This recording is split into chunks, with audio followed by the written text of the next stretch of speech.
ketemu bersama saya Roy Sakti dan kali ini saya bersama kembali sama Pak Octavianus, tim lawyer dari Fin 888, korban Fin 888. Dikirain ntar lu lawyernya Fin.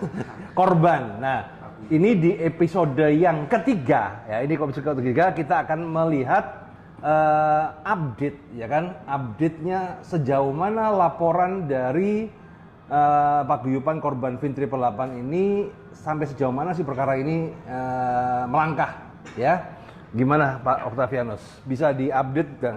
Kemarin tuh kan update yang terbaru, kemudian ada surat dari Singapura berbicara bahwa uang itu ada di hold not dan hold not itu bermasalah. Itu maksudnya gimana? Nah, jadi ini kembali lagi Pak Roy, kita kan selama ini tujuannya adalah mencerdaskan para korban.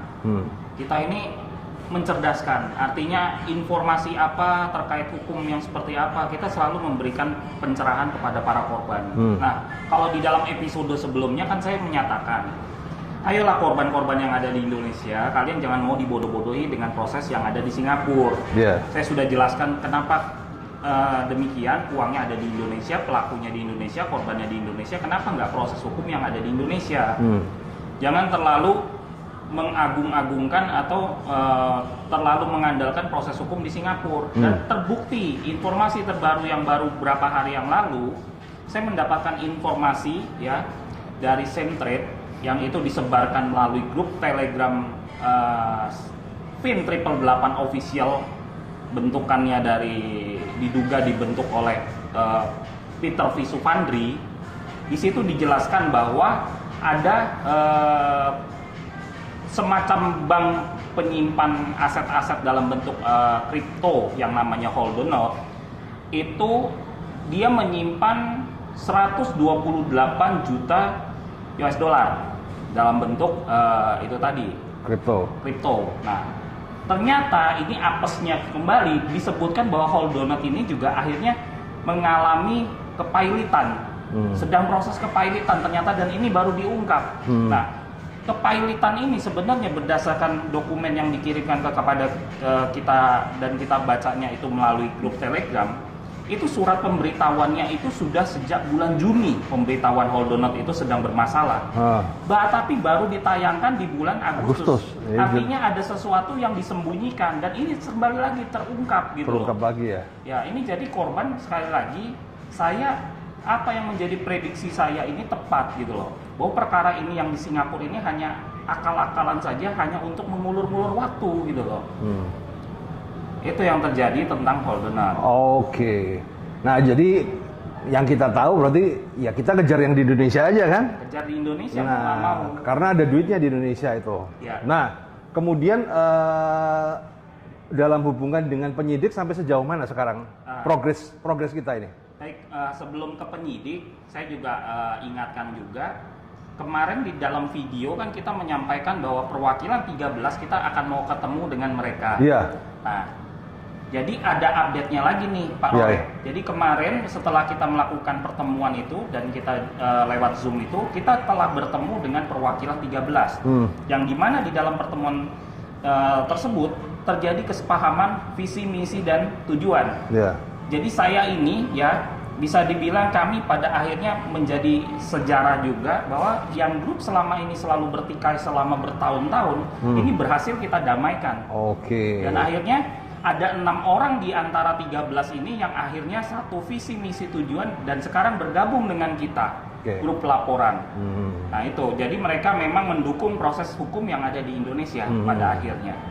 Nah, lalu mengenai update perkembangan di pihak kepolisian, kebetulan hari ini kita baru saja nih, kita bersama tim hukum menyerahkan bukti afidavit yang kemarin kita tunjukkan kepada penyidik, kepada polisi. Kita sudah serahkan. Dan itu udah dianggap sah ya? Dan polisi menyatakan dengan ini sudah valid 100% dan kami akan berkutat dan kami akan menggali sedalam-dalamnya berdasarkan dokumen ini. Itu berdasarkan keterangan penyidik yang tadi kita sampaikan. Jadi penyidik justru setelah kita dapatkan data afidavit tersebut yang kita sudah jadikan apostil, penyidik malah menyatakan kanitnya bertemu dengan saya, Kalau begitu kita akan menggali sepenuhnya dari dokumen ini. Karena dokumen ini sudah cukup valid untuk kita tindak lanjuti dan kita dalami. Dari penyidik tadi sudah sampaikan seperti itu. Oke. Nah sekarang tinggal sebenarnya nih, kan ini TJ, Peter Sufrandi juga belum ada muncul nih ya kan. Sebenarnya ini mau perang till the end atau akan ada membuka kesempatan untuk apa rekonsiliasi, ibarat kata itu restoratif justice itu bagaimana? Jadi gini, Pak Roy.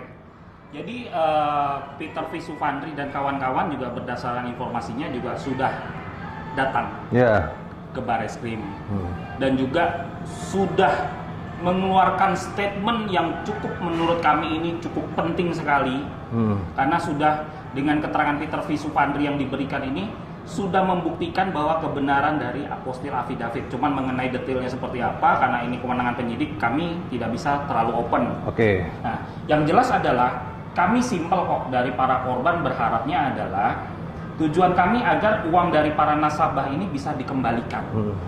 Jadi sepanjang si para pelaku ini bisa mengembalikan dari kerugian para korban kami masih terbuka dan membuka diri untuk mencabut laporan ya. Melakukan restoratif justice, ya kan? Di mana restoratif justice itu ya memungkinkan apabila kita mencabut laporan tersebut apabila permasalahan ini diselesaikan. Gitu.